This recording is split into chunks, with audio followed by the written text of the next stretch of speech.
Hello everyone, welcome back to my channel Ananya's dream. আজকে আমি আপনাদের সামনে এই গরমে কলিজা ঠান্ডা হয়ে যাওয়া এমন একটা রেসিপি শেয়ার করতে চলেছি। আজকে আমি আপনাদের সামনে করে দেখাবো ফালুদা। ফালুদাটা আমি ঘরোয়াভাবে তৈরি করে দেখাবো, কোনো প্রকার রেডিমিক্স ছাড়া। আমার ঘরে যেগুলো উপকরণ ছিল সেই উপকরণগুলো দিয়েই আমি আপনাদের সামনে ফালুদাটা করে দেখাবো। ফালুদা তৈরি করার জন্য আমি 200 গ্রামের মতো সাবুদানা নিয়ে নিয়েছি। তারপর সাবুদানাগুলো একটা বাটিতে ঢেলে নিচ্ছি। তারপর বাটির ভিতর আমি জল অ্যাড করে দিব সাবুদানাগুলো ভিজিয়ে রাখার জন্য। সাবুদানাগুলো আমি 1 ঘন্টার মতো ভিজিয়ে রেখে দিব। সাবুদানাগুলোকে ভিজিয়ে আমি একটা সাইডে রেখে দিয়েছি। এবার জেলো তৈরি করার পালা। জেলো তৈরি করার জন্য আমি একটা স্টিলের পাত্রে 3 বাটির মতো জল নিয়ে নিয়েছি এবং জলের ভিতর 1 কাপের মতো চিনি দিয়ে দিয়েছি। তারপর চিনিগুলো জলের সাথে খুব ভালোভাবে মিশিয়ে নিয়েছি। তারপর আমি এই জলের ভেতর আগার আগার ব্যবহার করব। আমি 2.5 চামচের মতো আগার আগার ওই জলের ভিতর দিয়ে দিয়েছি এবং খুব ভালোভাবে আগার আগারটাকে জলের সাথে মিশিয়ে নিচ্ছি। জেলিটা জমাট বাঁধানোর জন্য আগার আগার পাউডারটা ইউজ করছি আমি। এবার ওই পাত্রটিকে আমি চুলার উপর বসিয়ে দিয়েছি এবং চুলাটাও অন করে দিয়েছি। আমি মিডিয়াম আঁচে 10 থেকে 12 মিনিটের মতো এই জলটাকে ফুটিয়ে নিব। আগার আগার ও চিনির মিশ্রণের জলটা ফুটতে শুরু করেছে। জলটা ফুটে প্রায় অর্ধেক হয়ে এসেছে এবং পাত্রের সাইডে অনেকগুলো লাম্পস ক্রিয়েট হয়েছে। এই লাম্পসগুলো ক্রিয়েট হওয়ার মানে জেলিগুলো পারফেক্টভাবে তৈরি হওয়া। তারপর আমি 3টা বাটি নিয়ে নিয়েছি এবং 3টা বাটিতে ওই আগার আগার ও চিনির মিশ্রণের জলটা ঢেলে নিচ্ছি।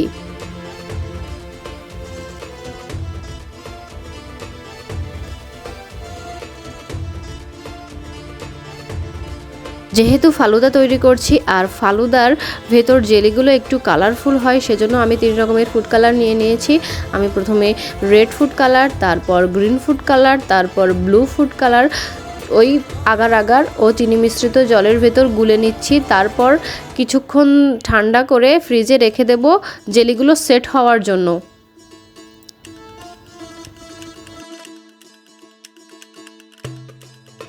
এবার আমি আরেকটা পাত্রে 1 লিটার দুধ নিয়ে নিয়েছি এবং দুধটাকে কিছুক্ষণের জন্য ফুটিয়ে নিচ্ছি। আমি ফালুদা তৈরি করার জন্য গরুর দুধ ব্যবহার করেছি এবং আমি দুধটাকে 10 থেকে 12 মিনিটের মতো জাল করে নিচ্ছি।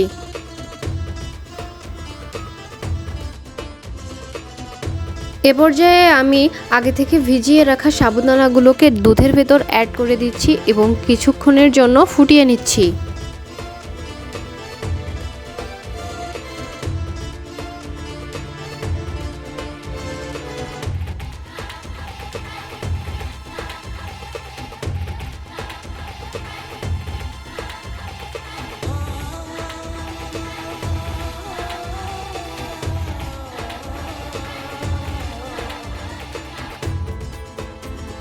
সাবুদানাগুলো অর্ধেকের মতো সেদ্ধ হয়ে গেলে এবার আমি 100 গ্রামের মতো নুডলস সাবুদানা ও দুধের মিশ্রণের ভিতর দিয়ে দিচ্ছি। সাবুদানা ও নুডলস যাতে পুরোপুরি সেদ্ধ হতে পারে সেজন্য আমি আরও কিছুক্ষণের জন্য জাল করে নিচ্ছি দুধটাকে। ফালুদার রেডি মিক্সের ভেতর সাবুদানা প্লাস নুডলস থাকে প্লাস চিনিও থাকে, তাই আমি সাবুদানার ভেতর কিছু নুডলস ব্যবহার করেছি।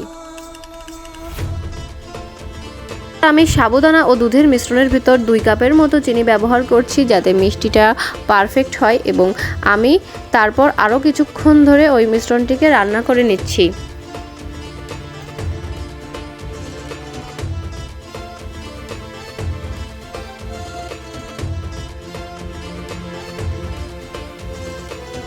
ফালুদাটা আমার ভ্যানিলা ফ্লেভারে খুবই পছন্দ, এ কারণে আমি দুধ ও সাবুদানার মিশ্রণের ভেতর একটু ভ্যানিলা এসেন্স ব্যবহার করছি যাতে আমার পুরো ফালুদাটায় ভ্যানিলা এসেন্সের একটা ফ্লেভার আসে এবং খেতে অনেকটা ভালো লাগে এজন্য।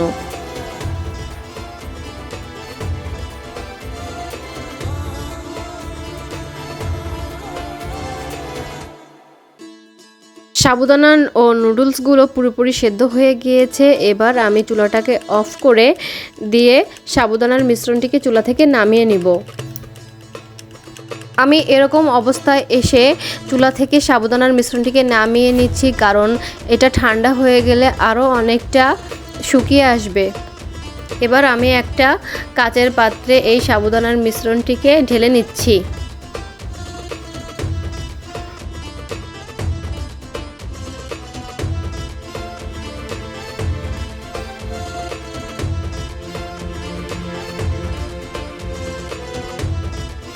সাবুদানার মিশ্রণটিকে আমি কাচের পাত্রে নামিয়ে নিয়েছি এবং ঠান্ডা হওয়ার জন্য কিছুক্ষণ ফ্যানের বাতাসে রেখে দিয়েছি।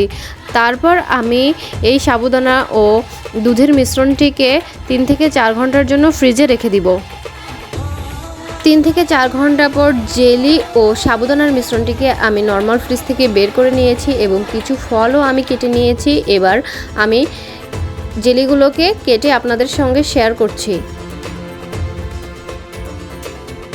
এবার আমি জেলিগুলোকে কেটে নিচ্ছি। প্রথমে আমি রেড কালারের জেলিটাকে কাটবো। দেখতেই পাচ্ছেন জেলিটা কত পারফেক্ট হয়েছে। আমি কিউব সাইজে জেলিগুলোকে কেটে নিচ্ছি।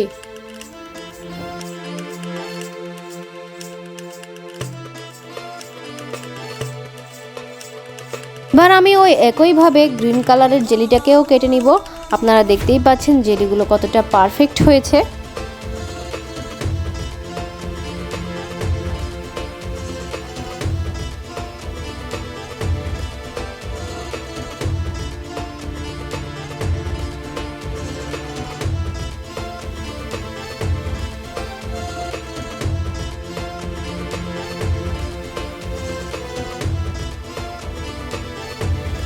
এবার আমি ব্লু কালারের জেলিটাকেও ওই সেমভাবেই কেটে নিচ্ছি। আমি 3 রকমের জেলি ব্যবহার করব ফালুদা সাজানোর জন্য।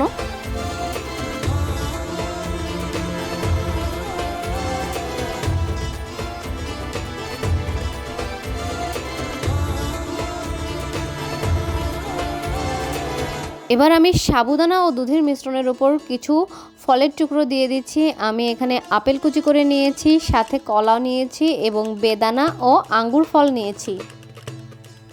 এই ফলগুলোকে আমি সাবুদানা ও দুধের মিশ্রণের উপর ছিটিয়ে দিচ্ছি। তার উপর আমি কিছু জেলি দিয়ে দিয়েছি। আপনারা দেখতেই পাচ্ছেন দেখতে কত সুন্দর লাগছে, একটা সুন্দর লুক এসেছে।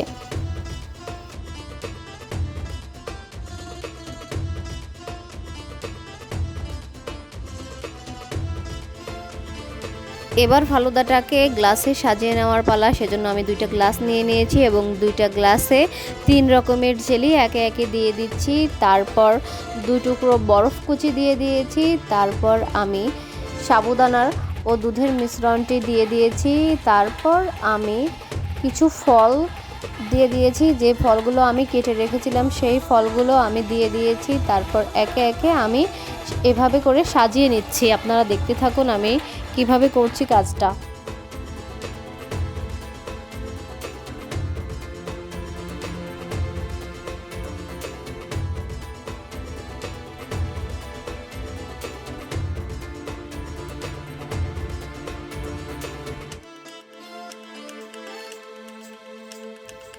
এভাবে করে আমি আরও এক লেয়ারের মতো ফালুদাটা দিয়ে দিয়ে সব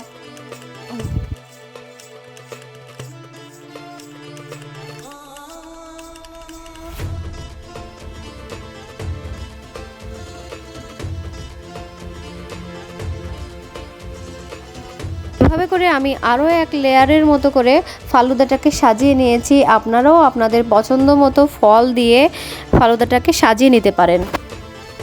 আমার ফালুদা ডেকোরেটিং প্রায় অনেকটাই হয়ে এসেছে। সবশেষে আমি এখানে ভ্যানিলা আইসক্রিম ব্যবহার করব। ভ্যানিলা আইসক্রিম দিয়ে ফালুদাটা খেতে অনেক বেশি ভালো লাগে। আমার রেসিপিটি যদি আপনাদের ভালো লেগে থাকে তাহলে প্লিজ সাবস্ক্রাইব মাই চ্যানেল। আমার ভিডিওটিতে যদি কোনো ভুল ত্রুটি থেকে থাকে তাহলে অবশ্যই আমাকে কমেন্টে জানাতে আপনারা ভুলবেন না। আজকের মতো এখানেই বিদায় নিচ্ছি। Tata, bye bye. ততক্ষণ পর্যন্ত ভালো থাকুন, সুস্থ থাকুন।